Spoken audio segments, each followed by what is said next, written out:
So super far, but super close on the galactic scale. Right. Okay, even if she doesn't go to the day D to get some day D, they do. And I don't understand why their members are staying inside this cult. It's just what kind of scenarios are we running here? This is kind of a small head, kind of a small skull, right? We learned about the Mule's home planet, and it's surprisingly close to Earth. You never said the name of your homeworld. You mentioned Blydock roots, Pleiades sector, yes? You never said... Okay, so Blydock roots and Pleiades sector?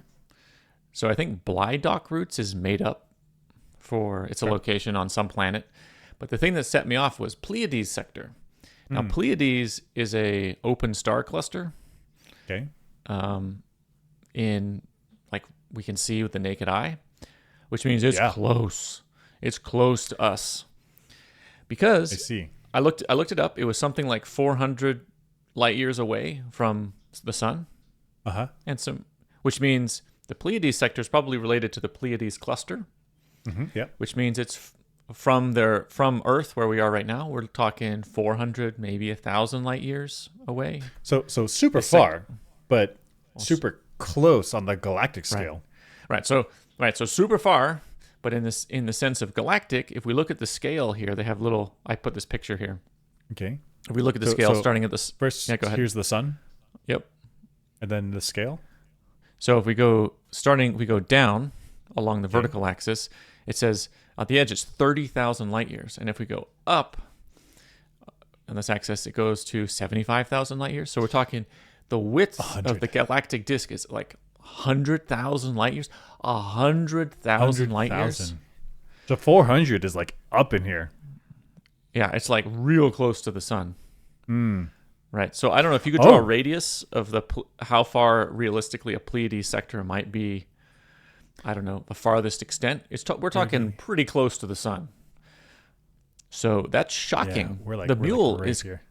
Yeah, the Mule is from like coincidentally close to Earth. He could have been from anywhere in the galaxy because this is a galactic scale empire. Mm-hmm.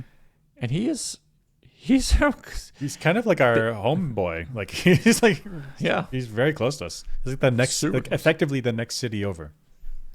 That's right. He's effectively the next city over. Maybe the fact that he's close to Earth has something to do with his superpowers. Maybe not. But I just found that extremely interesting. They don't know where Earth is. They forgot where Earth is in this empire. And he just happens to be from very, very close to it. Maybe we're like Earth and where he is from are both these kind of podunk backwoods, backcountry place in the galaxy, and like we actually maybe we should side with them because they might represent our needs more than whatever Trantor is somewhere out there. Somewhere out there, yeah. Maybe. What a coincidence! Boy, yeah. Yeah, right. Yeah, wild. Galaxy's huge. Huge. And then all this galaxy, and he's right next to us. Right next to us, yeah. In this episode, we figured out how his power works. I can display emotions, but whatever feelings you're searching for, hoping to exploit, I don't have those. Mule immediately like, okay, never mind. Like I'll walk away. But there it is. There was the hint. He said, whatever feelings you're searching for, hoping to exploit, I don't have them.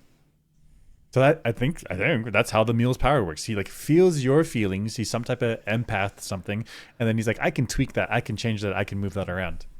And that's what we called it. We called it in like episode 2 of the season. It's like the power of heart, like Mati, like planet Captain Planet. Captain Planet. No, Captain Planet and the Planeteers, like Mati, the guy with the heart power. Like is actually the most powerful of all the powers. Like earth, fire, wind, water. No, the heart is the most powerful one because you can just manipulate people. That's this guy. Yeah. So we weren't sure if the Mule was like causing people to be like programmed, like changing instincts or like giving them motivations. Brainwaves. We weren't sure. Yeah, something. No, it's actually he goes in. It seems like feels the emotions of them, changes the emotions or exploits them, and then that person will now do what the Mule wants. So it's not like a direct, like I will move as the Mule told me. It's more like manipulating I'm going to do that. The emotions. Yeah, feels right. Yeah, Feels right. So, which is the power of heart, just like Mati, the most powerful planeteer. Yeah, I mean, there's even questions. There's like theories like, are the other planeteers actually there because they want to, or is Mati just controlling them? I don't know if that's a theory online, but we That's my certainly theory. came up with it. That's what we came up with. Yeah, I mean, Mati is so powerful because if the other planeteers have a power like Earth, Yep. Mati just hits him with heart, and then that planeteer now does Mati's bidding. Yep.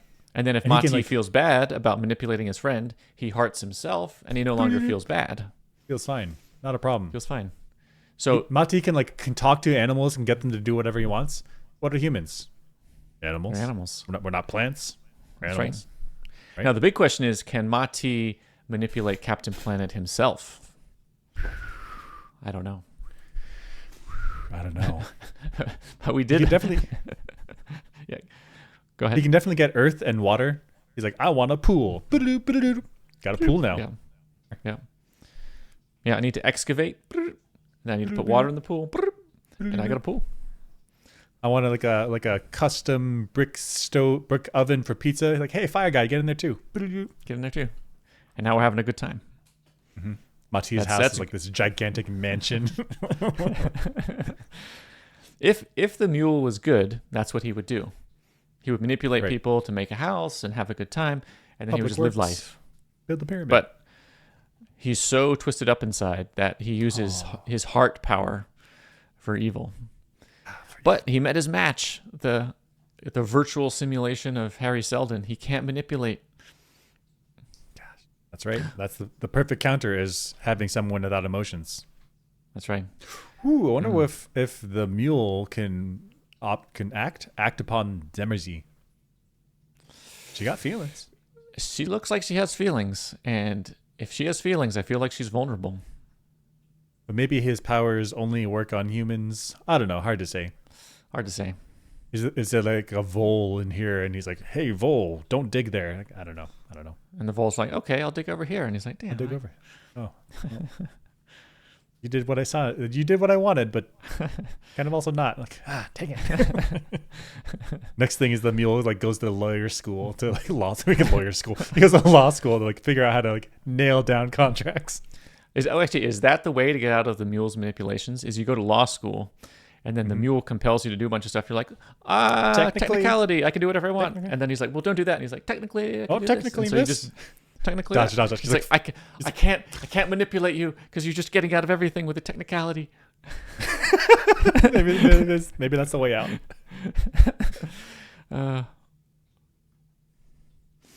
So the Cleons are clones, but real-world twin studies tell us that clones are the same. Is that right? We're supposed to be interchangeable, and it is just not true anymore. I doubt it ever was. A person is a person. We're supposed to.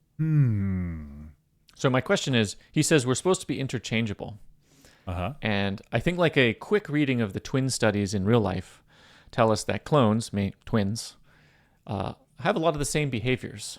But how much because interchangeable means like they do the exact same thing, but Right. everybody has No a different difference. environment they grew up in. I guess. And so first, are can the you different... Go can ahead. you motivate me to why you think the twins would be clones at all? Well, what are twins? So there's two types of twins. There's fraternal twins and identical twins. Identical. Yeah. Fraternal twins are like two. They're like siblings in that they have two sets of DNA from their parents. Yeah. Whereas identical twins, it's the same DNA, exactly the same DNA. Somehow, see. like the cells split and became two people. So if I remember, really know if I how can that understand what you're saying, it's like there were two eggs for fraternal twins. There were two eggs and a whole bunch of gyms, and then they got inseminated at the same time, so they developed just simultaneously. Whereas identical twins they look the same because there really was one egg that split somehow and then multiplied. So they really have the same DNA. They have the same DNA. So in a sense, I mean, I think they actually are clones of each other, in the sense like same DNA, two different individuals. Not scientific clones, but natural clones. Natural clones. Okay. So you could use twin studies, which are studies of identical twins in different environments to see how much they are similar. Yeah. And I think the the twin studies say they are very similar in many ways, have similar interests and different things, but they're not exactly the same. Right. So here, Dusk is saying that we should be interchangeable. But is that true? You have clones, but they have different environments they're growing up in. Different times, different power structures. Yeah, they're still in the same palace, the same demoiselle, but like times change. Yeah, so they're not interchangeable, right? To make it, I guess, to flesh it out inside the Foundation universe. That's why they do all these like meal times are exactly identical. They're having a cultural, a nature versus nurture, so a nurture influence where they're trying to like standardize their personalities. Right. But what you said is that time is moving forward. So each Cleon goes through his childhood in the climate, the social climate, political climate of the galaxy. And so that informs how their daytime feels like, and then also the dusk. So while they may be genetically identical, their nurture aspect of the personalities will be different, because even if they're in the same palace with the same demoiselle, but like everything around that is different. A little bit different, and that would change who they are. So there could be an explanation. They're calling dusk. They're heavily implying dusk day. They're saying that the genetic dynasty is degrading, which is a heavy implication that the DNA is somehow degrading. But maybe the DNA is the same. They're just still clones. Yeah. But the Cleon personality heavily matched the situation 600 years ago. And in today's world, meaning when they're talking, the Cleon personality, whatever that means, doesn't match. Right. This actually, the damaged DNA might lead to the correct personality as needed for this day. That's right. For this time, yeah. So they may be misinterpreting as like it's actually perfection in cloning is causing a degradation in effectiveness because times are changing. Yeah. Maybe. Yeah. So could we look up twin studies? And I'm curious about like how similar twins actually are. It's twin studies. Twin studies are crucial for the nature-nurture debate, using identical and fraternal twins to separate genetic and environmental differences on traits, diseases, and behaviors. By comparing twins who share 100% or identical, who share identical or fraternal genes, 50%, and comparing their environments, shared versus unique, researchers can determine the degree to which genetic factors, nature, or environmental factors, nurture, contribute to a trait's development. Okay. Let's slow this down a bit. So I can imagine two types of studies here. One is the identical, so you're like identical twins separated at birth. Like, do they end up growing up to be similar jobs, similar clothing, similar partners, whatever. And then there's fraternal twins who stay together, so they have the similar environment, like the same household growing up, but definitely different genes, or half different genes. So can we just like skip down to maybe where it says something about key insights? Here we go. Key insights. Separating nature and nurture. When a trait shows similar patterns in identical twins raised apart, it indicates that the trait is largely determined by genetics. Okay. Identifying gene-environment interactions. By observing both shared and differing outcomes between twins, researchers can understand how genes Okay, yeah, that's true. Understanding hereditability, these studies reveal how much that's kind of a generic statement as well. Also a generic statement. Are there any, I thought there would be like percentages, like their twins are identical in behavior 60% of the time, and 40% of the time they do different things. Is that where, I thought there would be easily summarizable insights. I guess not. Maybe here. Interesting. Okay. Nature, promising. Twin-specific shared environments. Go here. Assorted mating. What is this? Variance in AE explained. This is the dangers of just looking at the picture. Yeah. Okay. I think we should stop here. Maybe we can do a science recording about this. Hey, that'd be cool. Because this is interesting stuff, and I thought it was going to be easily like twins act the same most of the time, but it seems like it's not easily summarizable. Interesting. Okay. Which makes me think that if they're talking about clones with Cleon, they are identical genetics-wise, but it's not easy to summarize that they're just going to do the same thing every time. And the environment has a large impact. And so the degradation in the imperial effectiveness might actually just be the galaxy changing. That's going to be my conclusion. Yep. And the degradation of the genetic dynasty might actually be a boon. Might actually be a boon, yeah. We see the inheritance, this cult inside Mycogen, and I don't understand why their members are staying inside this cult. Songbird 17. But for you, Empire would never have come here. Take your place beside him. It's not her fault. That's yet to be determined. Go! I'm sorry. Keep your mouth shut and maybe we'll survive this. I mean, yikes. Super yikes. So Song went away to make some money. Probably some portion of that comes back and helps out the other people in Mycogen. And then this guy, this priest dude, he's like, go up there. You are also going to be judged at the same time. And then Ocean Glass, the life partner, girlfriend, I don't know what their marriage status is. But she's like, it's not Song's fault. It's like, it's not her fault. And the guy's like, I don't care. Go up there and you might die. Like, why would Song stay in this cult if that's the harsh punishment? And not only Song, but everyone else around her is like, wait, she kind of just came back and she was ready to live her life again. This random dude shows up and we're gonna kill her too. Like that could happen to me. Like I'm out. Right? Why are they staying in this cult? So I completely agree with what you're saying. Yes. However, if I had an answer to why people don't leave cults or religions, I would understand the world a little bit more. We have all these religions.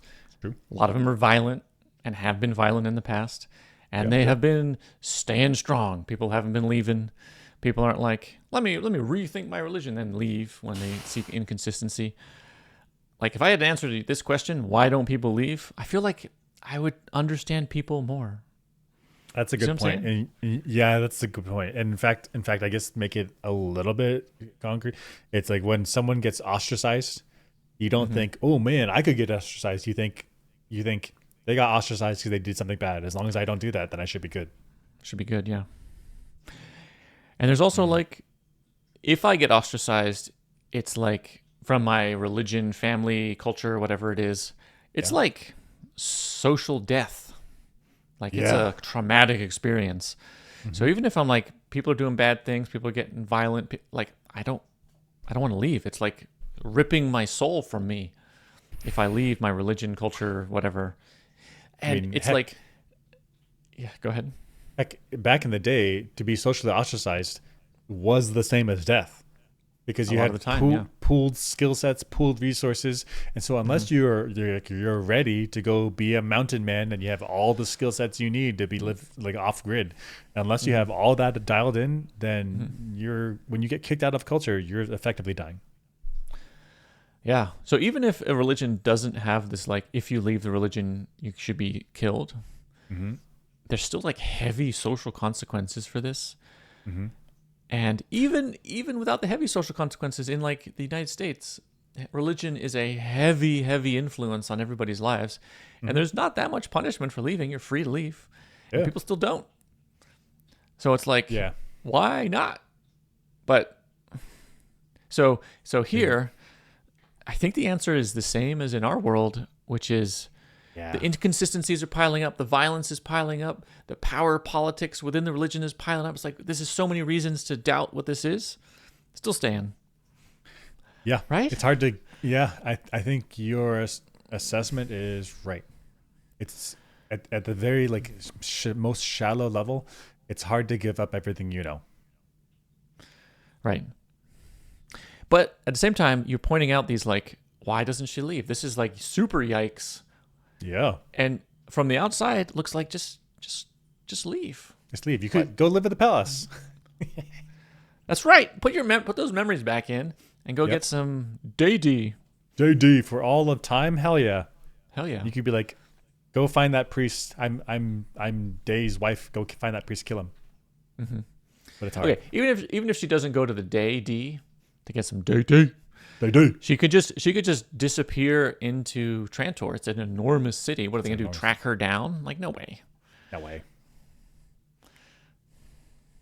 But it's hard. Weird. It's hard to leave everything you know.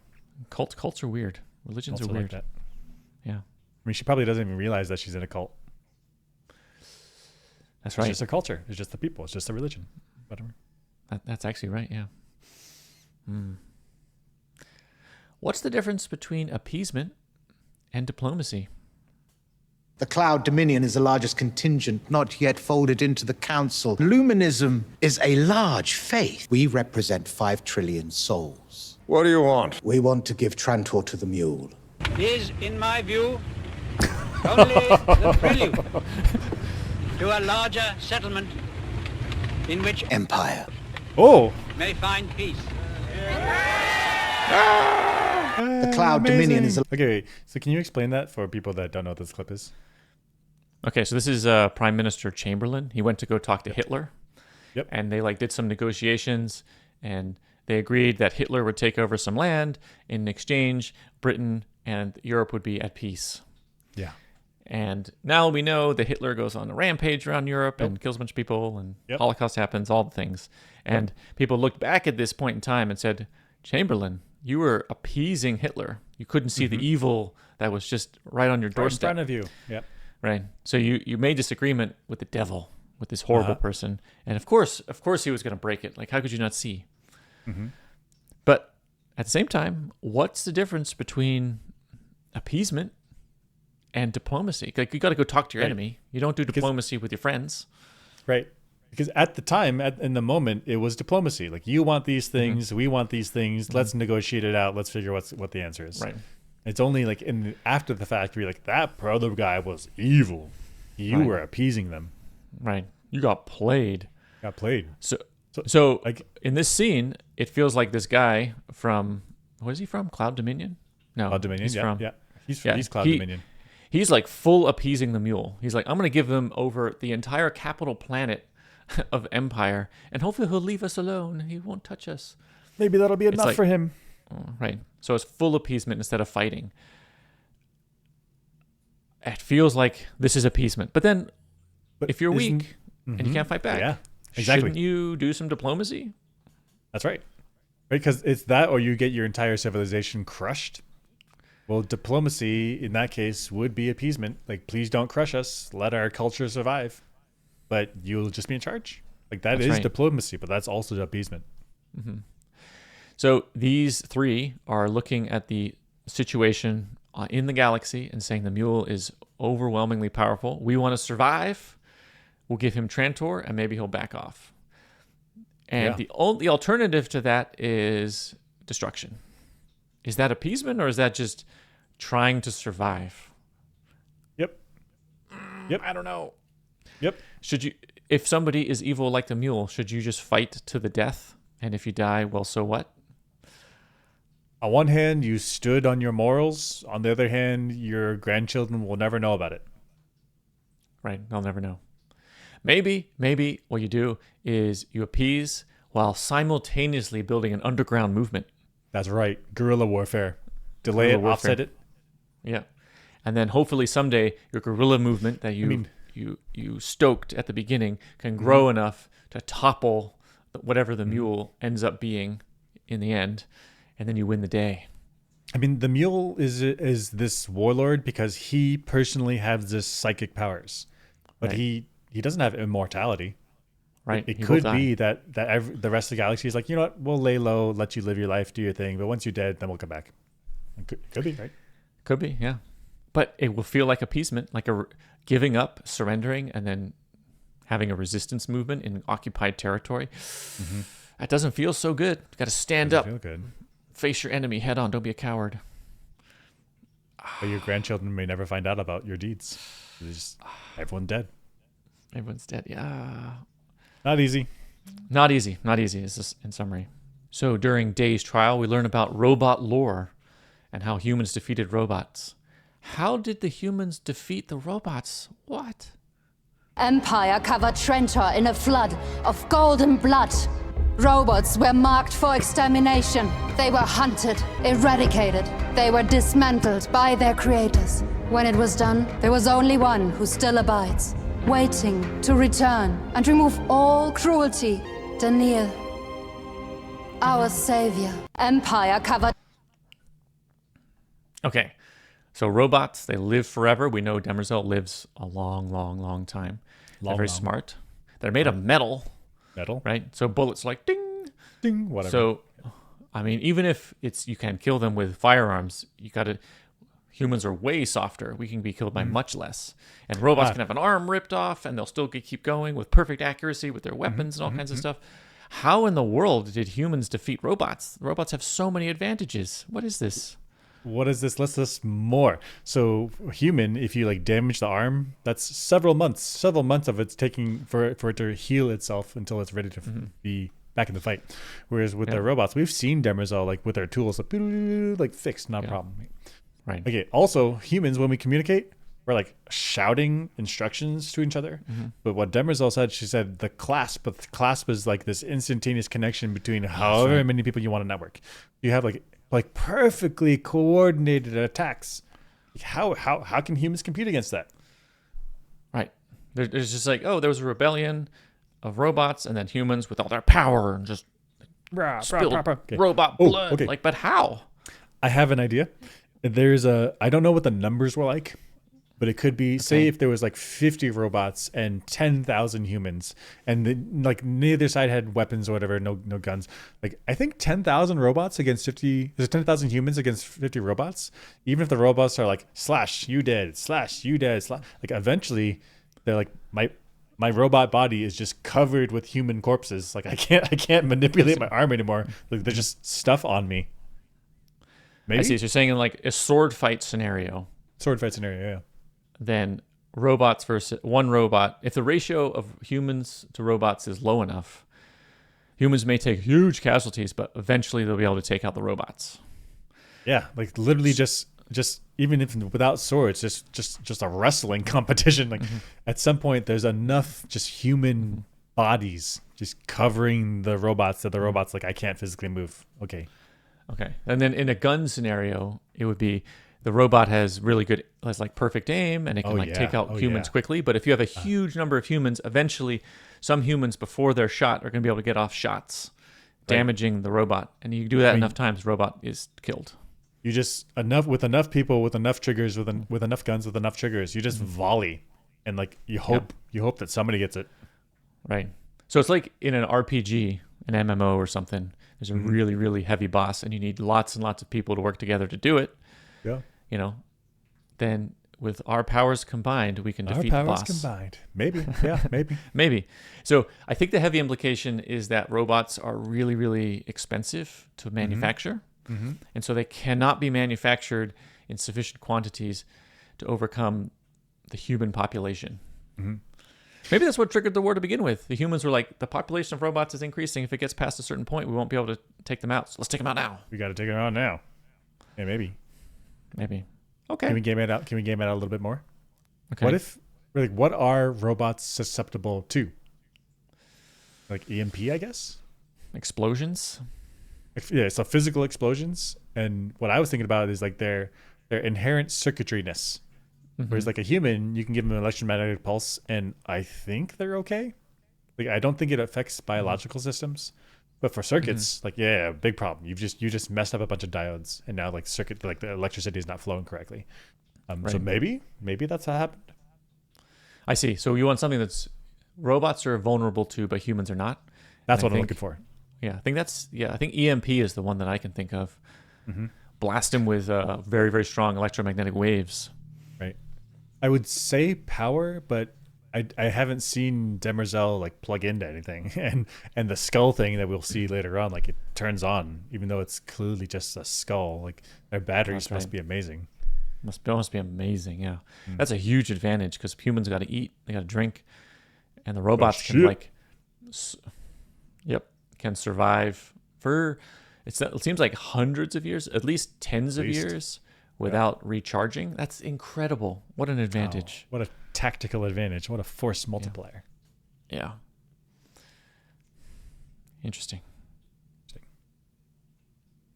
This is the priest, and he's got this robot skull on his head.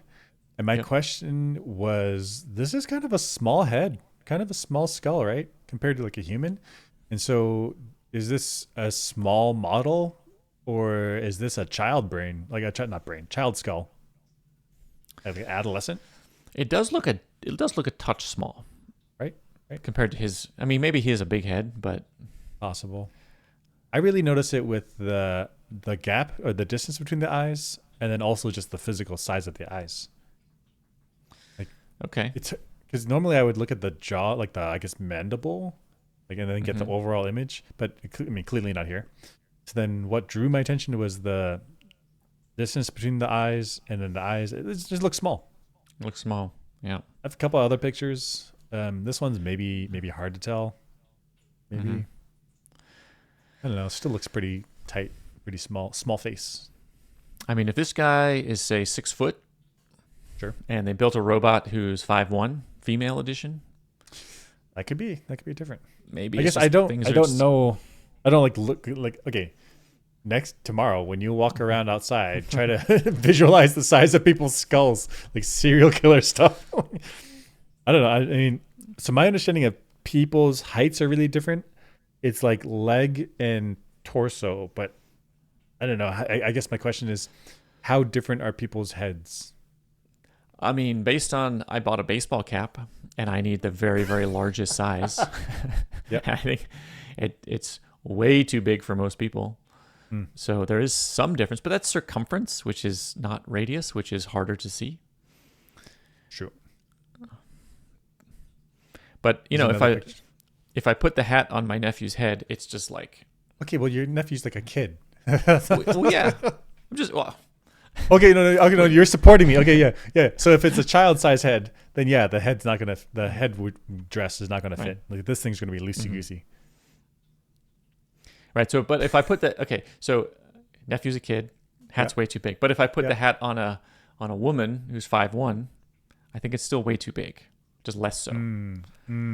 So maybe this is an adult. Maybe gosh, that means they're manufacturing robots with like human level variation in physical attributes. What kind of manufacturing process is this? I mean, it was that, or they manufacture them as kids, and then they have like growth, and they become teenagers and adults. And why would you do that? Well, because they're made in the image of humans. Okay. So then they have some type of life cycle-y type thing like humans. I mean, that's just the added complexity to pull that off is through the roof. Would be like on the level of robot android stuff. Yep. Okay, that's true. I don't know. Maybe. I don't know.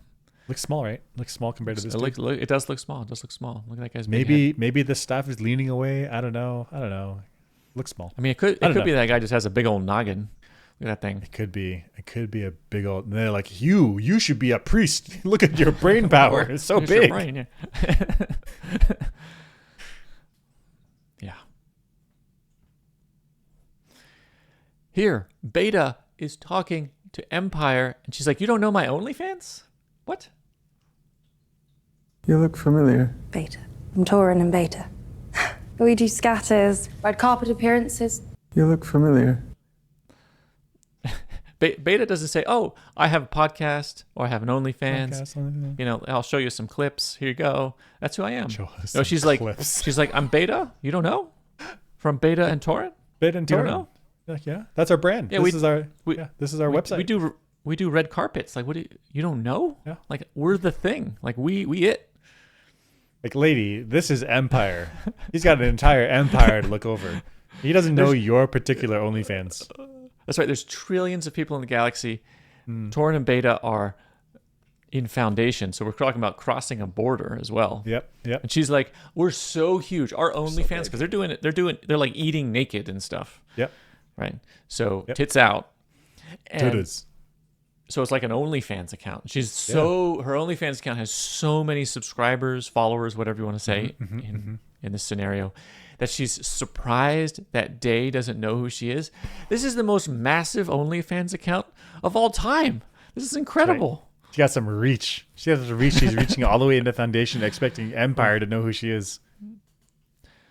That's lady, right. He's got access to anyone he wants. He doesn't need to like look up your holovid scatters. Right. Like, that's right. Even in today's world, if you've got a huge account on, say, YouTube or on Instagram or OnlyFans, You have millions of subscribers. That's maybe, say, huge as millions, 50 million. Millions is enormous. Yeah. Right. You got 50 million subscribers. Huge. There's, what, 7-8 billion people in the world? That means huge numbers of people in the world have no idea who this massive person is. Right? We're on all in our little internet bubbles. She's like, my bubble's so big it encompasses the entire galaxy. Day, how do you not know who I am? but I like the confidence. She got the confidence. That's true. That's true. She's not like, oh, I'm Beta Marlowe from this place. It's like, I'm Beta from Toran and Bayta. Have you seen our videos? The scatters, little walk away, play coy. Yeah. How could you not know? Day, you got to keep up with the times. Sorry, She's like, bring up with the times. You should show some reels. Be like, oh, I recognize you. Why do you recognize her, Don? We know why you recognize her. We're kind of right, actually. Oh yeah, he's like, yeah, I don't know who you are. I have no idea. I don't know who you are. I don't know. Never seen you before in my life. I don't know. Whatever. What is that? What? Little red dot there. Zoom in. Oh, you can't zoom in. I don't know. Oh, is it? Oh, you know what it is? It's a light. It's like a. If you look, there's another one above his head. Yeah, it's a red light. That's why we can see it. I think what it is if there's an emergency at that particular bed, the light pops on. Oh, so the doctor comes in and he's like, which one is the green one? That's the one I come to help. Mm-hmm. Okay, I buy that. Okay. This spacesuit covers all safety scenarios.